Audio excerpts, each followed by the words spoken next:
followed by 3 or 4 bangs on the bedroom door. Oh my God, oh my God, oh my God, oh my God, oh my God, oh my God, oh my God, oh my God.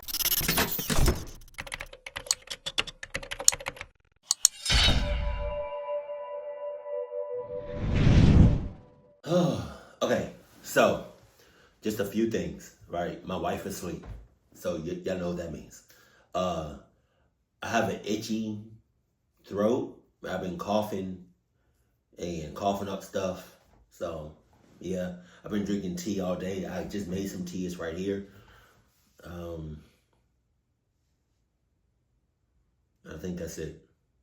So yeah, this is my tea. Yeah, it's that time. You see it? Stupid hot. But I'm gonna do a taste test. So I got lemon juice. I got cayenne pepper. That's all in the tea. I got lemon juice.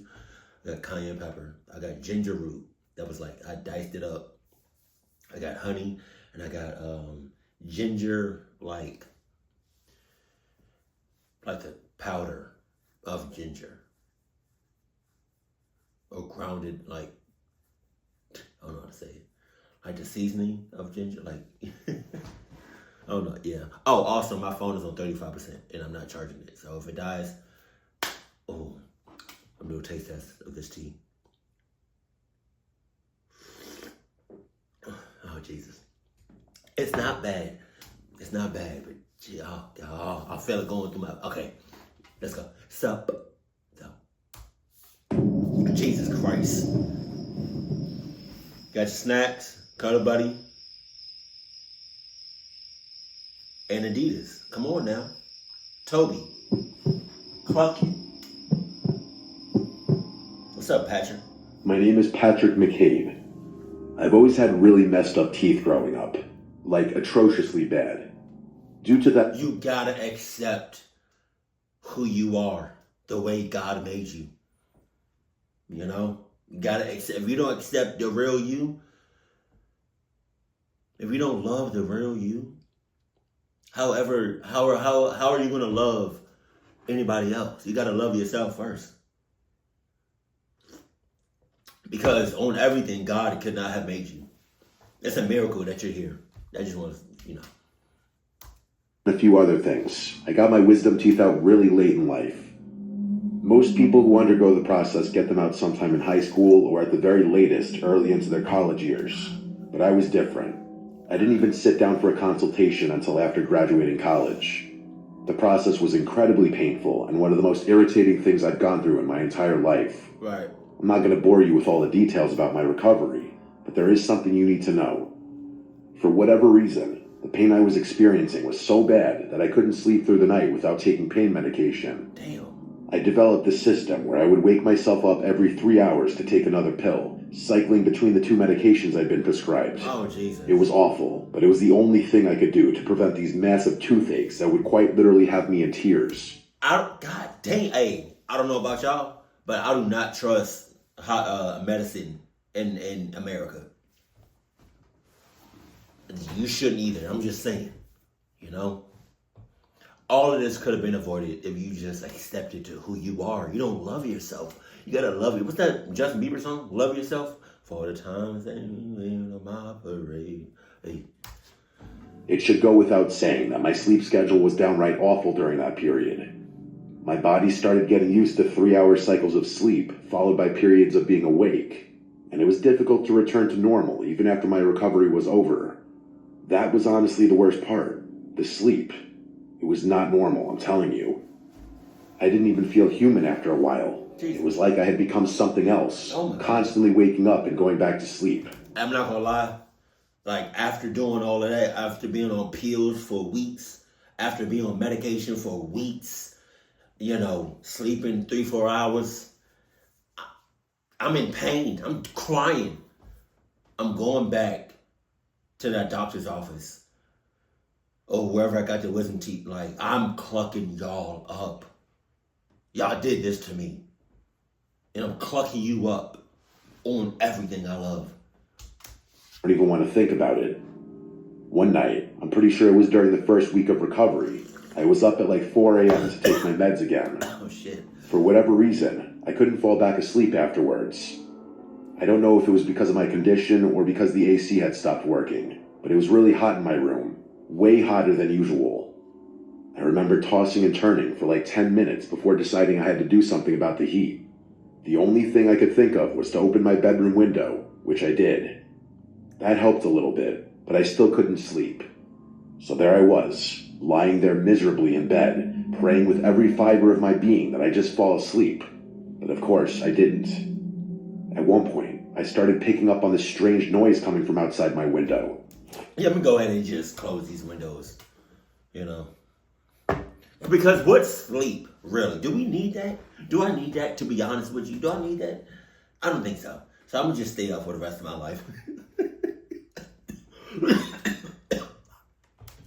I never slept with my window open, so at first I figured it was just some normal outside sound that I wasn't used to hearing. But the more I listened, the more I got the feeling that it wasn't a normal sound. It sounded almost like scratching, as if some kind of animal were dragging its claws on something. That's the best way I can describe it. At one point, the noise got louder, and I realized it sounded like it was coming from above me, from the roof. And then, a few seconds later, the noise started moving above me, gradually fading out of earshot. I was pretty positive at that point that it was some kind of critter messing around on the roof. Really? Really? A critter? Because if I was you, I would have honestly thought, my first instinct would have thought, oh my God, it's a person above me. It's a person almost like scratching. They got a ratchet or something. They got something crazy. I'm not out, but like me personally, I'm not thinking no animal or nothing like that. My first instinct is, oh my God, there's a person. It's in a woodsy area, so we've had our fair share of curious raccoons and pest infestations. I really wanted to just ignore it and go back to sleep, but I knew my dad would be livid if something burrowed into our attic again, so I had to do something.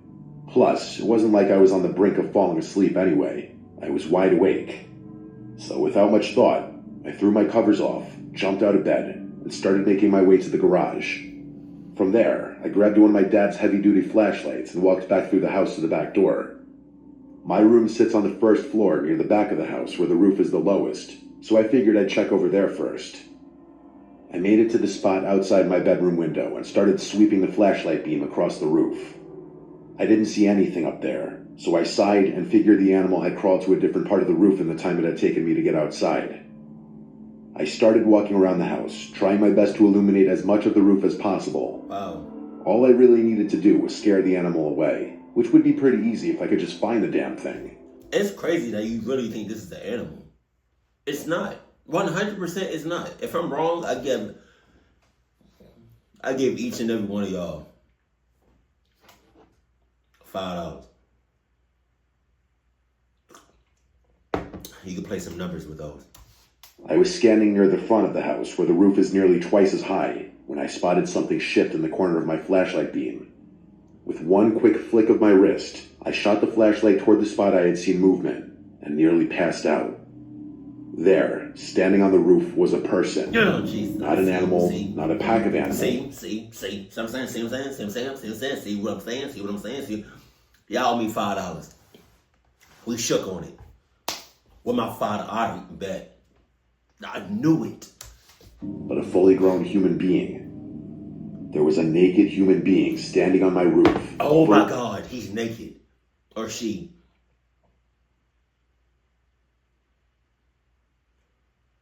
Not they getting one off. Why are you naked? In the beam of my flashlight. I screamed. I couldn't help it. And as soon as I did, the person on the roof started moving, almost like they were allergic to the light of my flashlight. I tried to trace their movements with the light, but they were absurdly fast. Until that moment, I didn't know it was possible to move so fast barefoot, let alone on the loose shingles of an uneven roof. Yeah, well, that's what happens when you spend a god amount of time, an ungodly amount of time, outside, naked, barefooted. That's what happens. Your body gets used to it, and you never can wear shoes again. You can't wear socks, nothing on your feet. You are better off barefooted than you are wearing shoes. That's what happens. So if anybody want to go out there and just start be naked, just outside, good luck to you. They started making their way back to where my room was, and I sprinted around the house to intercept them. I don't even know what I was thinking. I should have just ran back and You wasn't thinking. That's your problem. You wasn't thinking. I mean, granted, they probably could have got through the, what's it called? The chimney? What'd you say? The chimney? But I don't know. I've reacted to some stories where, like, somebody was trying to go through the chimney and they got stuck. So I don't know if they would have made it out, but I don't know. But there was some deep instinct in me that prevented me from backing off. Oh, yeah? I yelled for my dad as I ran, hoping he'd be able to get outside in time to help me ward off or restrain the psycho on our roof. I made it to the back of the house just in time to see the person preparing to jump off the roof. My first thought was that there was no way. There was absolutely no way a person could jump off that roof without suffering serious injuries, even from that lower point. Surely they'd have to find another way down. But without hesitation, the person jumped, slamming into the concrete with a deafening thump. Oh my God. The shock of what I was seeing had me frozen in place at that point. I couldn't even process what was going on because of how insane it was that someone had actually just jumped off our roof. I don't know how he didn't shatter every bone in his legs. My dazed shock only lasted a split second, but that was enough. The person immediately got up off the paver stones and charged toward me, tackling me to the ground.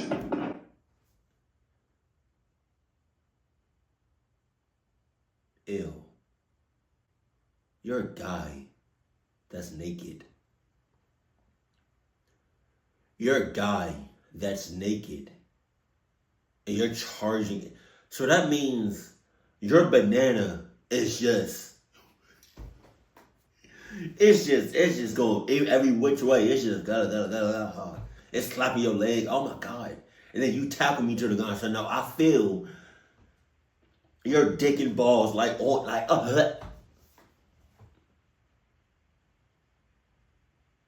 Really? It could be a woman, charging at me. I mean, granted, both are crazy, but I would rather not have a banana and coconuts on me. I don't know. He started clawing at my eyes, almost like he was trying to rip my face off. I screamed and kicked, but I couldn't get him off me. What? He was grunting and spitting, and there was no logical explanation for how someone like that could be so strong. I started feeling blood pouring down my face, and in that moment, I thought I was going to die. Jesus. But then, over the sound of my own screaming, I heard the back door burst open. Seconds later, my dad was pulling the person off of me, cursing and yelling like it was life or death. I got up off the ground just in time to see that psycho breaking free of my dad's grasp, completely covered in my blood. What? Instead of continuing to attack me or my dad, he ran to the edge of our yard, scaled our backyard fence, and disappeared into the darkness. My dad and I stood there in shock while the sounds of his footsteps crashing through the forest faded into the distance. I'll fast forward through the rest. I had to go to the hospital that night. My dad almost crashed just trying to get me there. I had lost a ton of blood, and the doctors had to give me all sorts of shots to prevent me from getting any infections or diseases that guy might have had. It was a nightmare. The one saving grace was that my mouth was basically untouched, so my teeth didn't need to be re-examined. Man. The police were useless. Not like they could have done much anyway. They said searching the woods would be unfeasible given how vast it was, and insisted that simple security cameras would have prevented the whole thing. My dad later discovered that the person on the roof had been trying to dig into our attic, just like an animal would. Ironically, it wasn't my dad or me who was the most affected. It was my mom. She cried about this incident so many times, and she was actually the one who went ahead and upped our home security. I still have no explanation for what happened that night. Who that guy was, where he had come from, and how he had even found our house are just a few of the 1,000 questions about that night that I fear will never be answered. You were naked. Why were you naked? And if I was a dad, I not only would have got him off of you, but I would have had my ba ba ba ba, and I would have got him off you, saw him run, ba ba ba. You're not going nowhere, because where did you go? You were naked. My biggest thing is, why were you naked? Ew. Like, as far as a guy, you ever just try to run naked? Like, your stuff is just. Shit. My house is a very unique design. Well, I call it unique, but I bet a lot of people would call it weird instead. And actually, they have. The vast majority of friends I've hosted have all said so, even a handful of girls I've snuck in while my parents were away. Oh, yeah? As much as I'd love to make things easy for myself and just attach a bunch of photos of the house, I don't think my parents would appreciate that too much. So instead, I'll just tell you the important details. As it pertains to the story, there's really only one you need to know.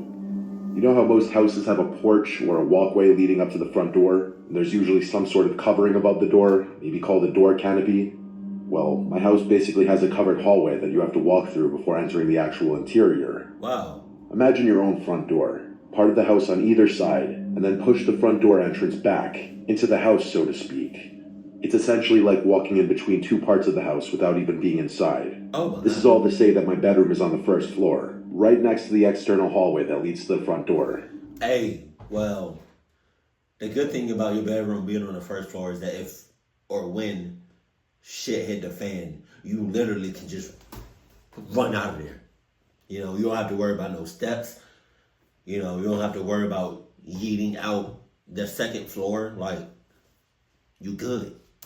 If I stand up and look out the window next to my bed, I can actually see anyone standing at the front door, but they'd have their back to me. Hopefully that description makes sense. I developed a habit at a really young age of peeping out that window whenever a delivery person or a guest would ring the doorbell.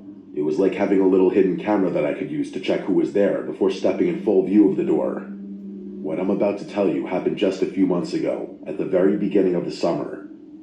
My parents were out of town for the week, so I decided to take advantage of the situation and let my girlfriend Anna sleep over for a few days. Okay. Normally, my strict and traditional parents would be very opposed to anything like that, but what they didn't know wouldn't hurt them. Plus, they'd met Anna a million times, so it wasn't like I was bringing an unwelcome stranger into our home. The first night was relatively uneventful, just a chill movie night with some snacks and a few glasses of wine. We went to sleep at a reasonable hour and went for a dip in the pool the following morning. I'm not really much of a party person, and neither is Anna, so we were more than happy to just spend some time together relaxing, playing games, and watching TV. The second night was when things went down. It was probably sometime around midnight. We were pillow talking in the dark, about to go to sleep, when I heard something from outside. No, you didn't. It sounded like a screeching, or something being dragged. I shushed Anna and listened, trying to figure out what I was hearing. It sounded like it was coming from the driveway, which is off to the side of the house. That alarms me, mostly because it meant the sound was coming from really close to the actual house. I listened a little while longer, and realized it was the sound of one of my dad's trash cans being moved around. He sometimes keeps them in front of the garage, and I was pretty positive I had seen a couple of them out there earlier that day. My first thought was that he hadn't fully emptied them and some animal was poking around looking for scraps or food or something. Still though, animal or not, hearing things moving around in your driveway is creepy, especially when you're the only one home and it's too dark to see anything. I told Anna to stay put, telling her that I was going to go shoo away the raccoon or other animal that was rummaging through the trash. I would have said, Anna, stay put. I'm about to check the checklist. I'm not going outside. I promise you that. And if you suggest me going outside, well, you can go outside too. Dead ass. We are in a pre-clock situation, and I don't got time for your shits. I don't. Never have, and I never will. Then I calmly walked out of my room and over to the front door. I flicked on the switch for the exterior lights, but they didn't illuminate the driveway enough for me to see anything, just the front yard and the porch. So, reluctantly, I opened the door and walked outside, hoping my presence would be enough to scare off whatever was out there. I stood on the porch for a few seconds, waiting to hear scampering or see an animal run across the yard, but nothing happened. In fact, even the sound of the trash can had stopped. I figured there was a slim chance that whatever had been there had already run away, but concluded it was unlikely since I had been watching and listening the whole time. Or maybe... Sorry. Excuse me. That person that's out there making all that noise literally sees you and stops. Oh, excuse me. Maybe they looking dead at you and just stop making noise. So even more reluctantly, I clicked on my phone flashlight and started walking down the front steps. Come on, brother. Come on, yo. Y'all gotta stop checking stuff out. Driveway. As I got closer, I realized that one of the trash cans had indeed been messed with. 2 of them were sitting against the garage door, but one of them was completely overturned, with its contents scattered across the driveway. I groaned, knowing I was going to have to clean up the mess. I should mention that I didn't see anything out there, even after... Clean. I'm not cleaning nothing up because I never went outside. What are you talking about? I never went outside. And Anna, if you say something, this relationship is over. I'm signing the divorce papers. I promise you. Approaching, so I figured the animal had slunk away without me noticing. Just to be completely sure, I shined my flashlight all around the trash cans, but there was still nothing there. So that confirmed it. Without much more thought, I started picking stuff up from the driveway and throwing it back in the trash can. After I finished with that, I went back inside, opened the garage door, moved the trash cans inside, and locked it. Okay. I didn't want to run the risk of something returning later and waking me up. Then I went back to bed. Anna was still awake, but barely. I could tell she was about to fall asleep, so I gave her a gentle kiss on the forehead and tried to get comfortable on my side of the bed without disturbing her too much. I was in that in-between phase of consciousness and unconsciousness, where you're half dreaming but can pull yourself out of it if you concentrate, and that's when I heard something. This gentle tapping noise, like metal on glass.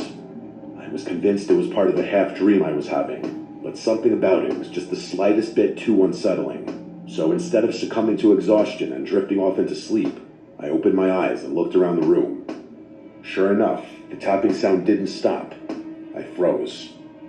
It hadn't been in my own head. It was coming from somewhere in the room. Alright, so if I heard the tapping, I probably would have called the police and very quietly told them, can you please come to my house?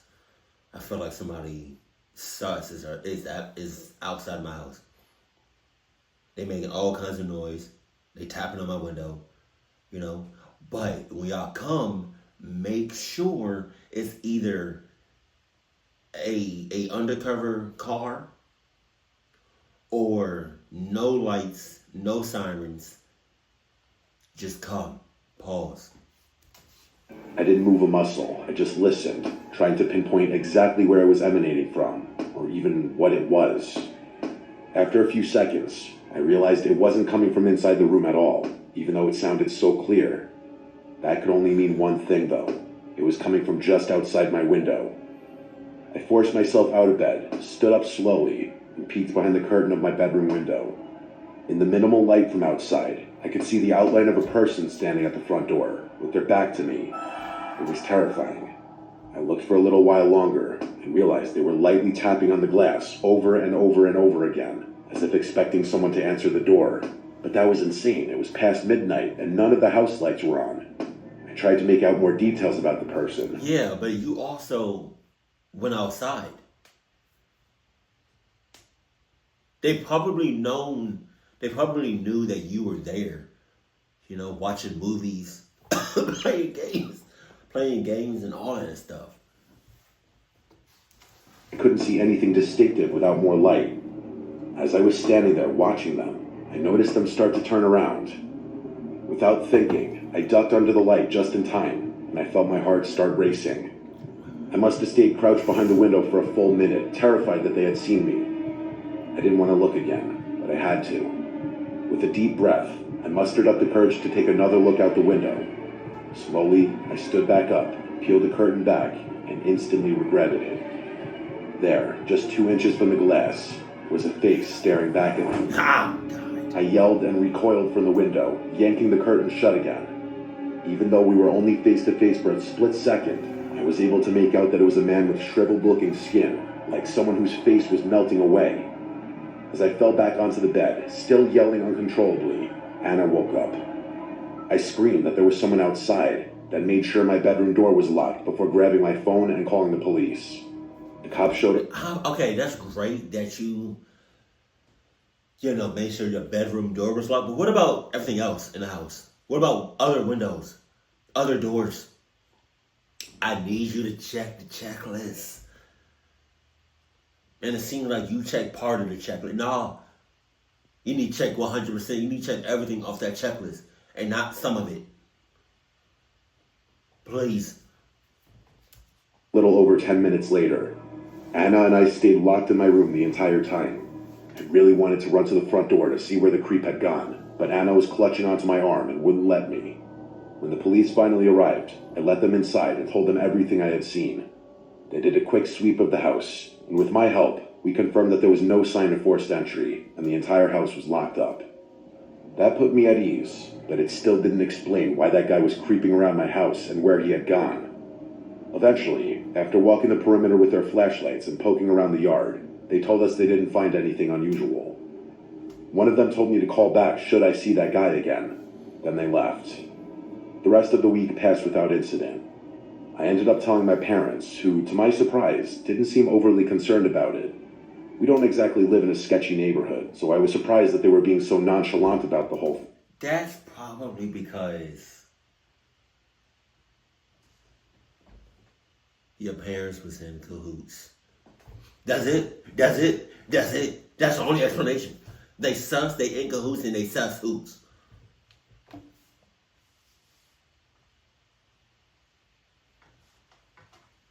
You gotta get out that house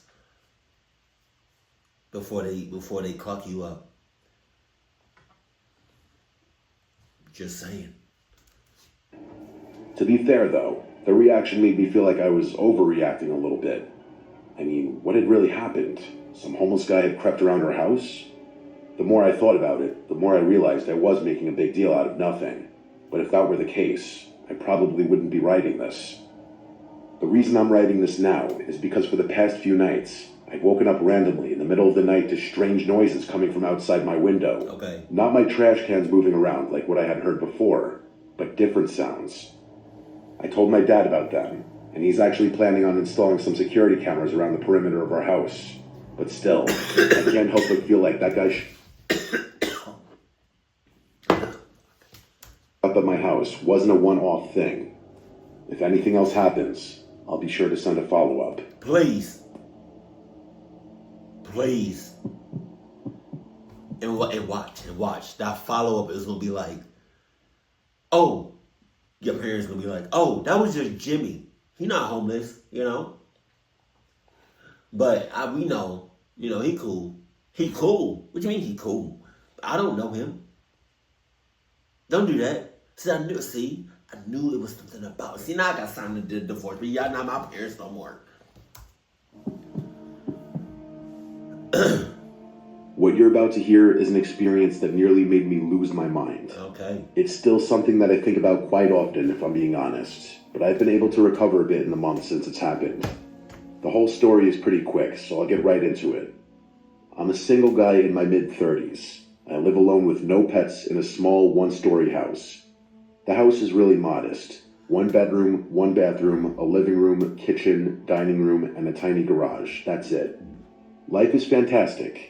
Because of my profession, I can work on my own time and don't have to answer to anyone, whether that be a girlfriend, a parent, or an employer. Freedom has always been an imperative part of my life, so I've done my best to maximize it wherever possible. I know a lot of people are different, and a lot of people might actually judge me for my, quote, immature lifestyle, but everyone has different priorities and preferences, so as long as no one judges me, I won't judge them. The excess freedom is definitely tethered to its own set of drawbacks, though. I've developed some bad habits that I'm sure some people would frown upon. One of them is my sleep schedule, which is god-awful. For some reason, I'm most productive at late hours of the night, so I often find myself staying up until dawn and sleeping into the afternoon. It's just how my body functions, and until I'm absolutely forced to, I don't see a reason to change anything. I was up really late one night. I'm talking past 3 a.m. late. I was sitting at my desk, getting some work done on my computer. I was in the zone, not even listening to music. Imagine yourself at peak hours. That's the kind of groove I was in. The room was dead silent, and I was alone with my thoughts, the sound of my keyboard, and my work.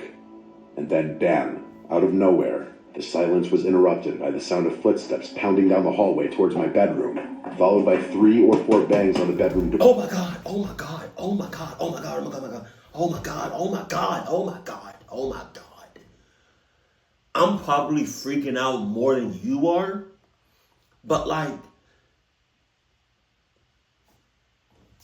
you're alone. You're supposed to be alone.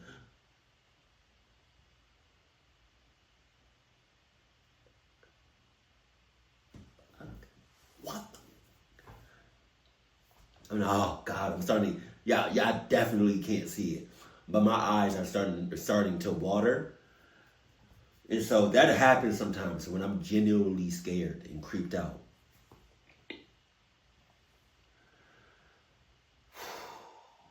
That's not supposed to happen. Like, you didn't hear nobody coming in. You just heard footsteps. Oh my God. Like deafening bangs, the type of bangs you'd expect the police trying to barge into a drug den would make. I shot up from my chair so fast I banged my knee on the desk and knocked my monitor over. I was just so shocked, it caught me completely off guard. Just imagine being in your own house at 3 a.m., alone, and complete silence just gets interrupted by banging on your door. Jesus Christ. It was, and still is, the most terrifying thing that has ever happened to me. Standing up was a pure reaction. I was completely frozen after that. I had my eyes fixated on the door, dreading the moment I knew was coming. The door bursting open and someone barging into my room. Me having to fight a complete stranger in pitch black darkness. I'm not fighting nothing. I'm not fighting. Oh yeah. Oh yeah. I'm in there.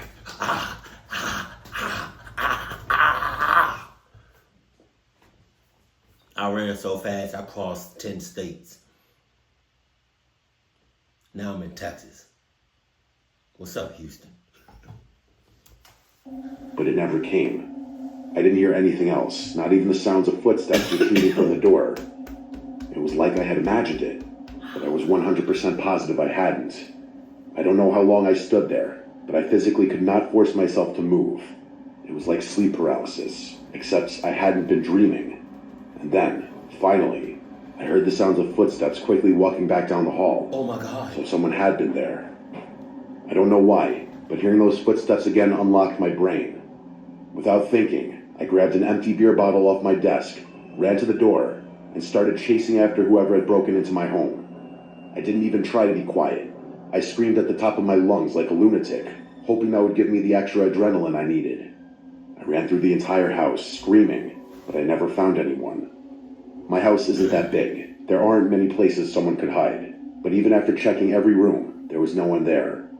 All the doors and windows were locked too, which was even more confusing. My bout of confidence was completely drained after that, and I felt fear start flooding back in. I sprinted back to my room, locked the door, and called the police. In the time it took the police to arrive, I listened to my surroundings in complete silence, but never heard anything. When the police finally showed up, we searched the house together, but found nothing. One of the officers tried to convince me that whoever had been there had left, but I insisted that everything had been locked up. He told me I had probably overlooked something, and it took everything in me not to curse him out right there. I know for a fact that nothing had been unlocked, but that didn't explain how that person had gotten into and out of my house. Unless I had imagined it, but I know I didn't. For the next week, I was a psychological mess. My brain refused to accept that I had imagined something so vivid. I couldn't conceive of a possible way that that person had gotten into and out of my house. I'm much better now, but there was a time where I had trouble sleeping, eating, working, everything.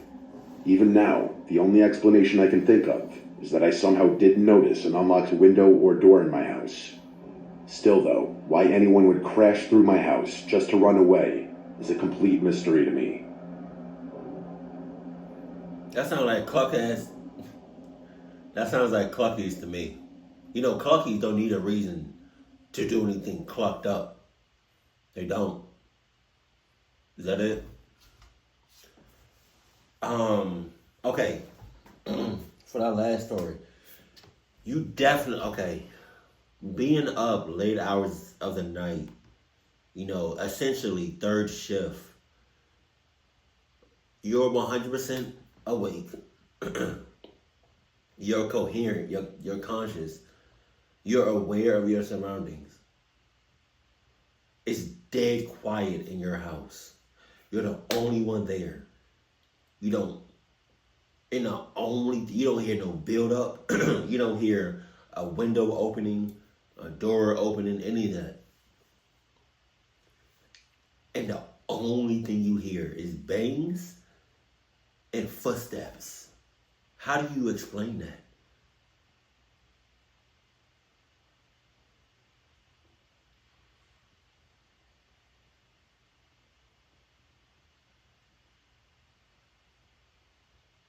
I really hope you wasn't on nothing. That could be a possibility that you might have could have left out if depending on what you were on or what you could. All right, I'm saying he could have been on something and just didn't want to say it. I don't know. I don't. Somebody in my comments was like, why do you tap your head? And I told him, because if I scratch, it's going to mess up my hair, You never seen somebody, okay. Probably not this excessive, but yeah.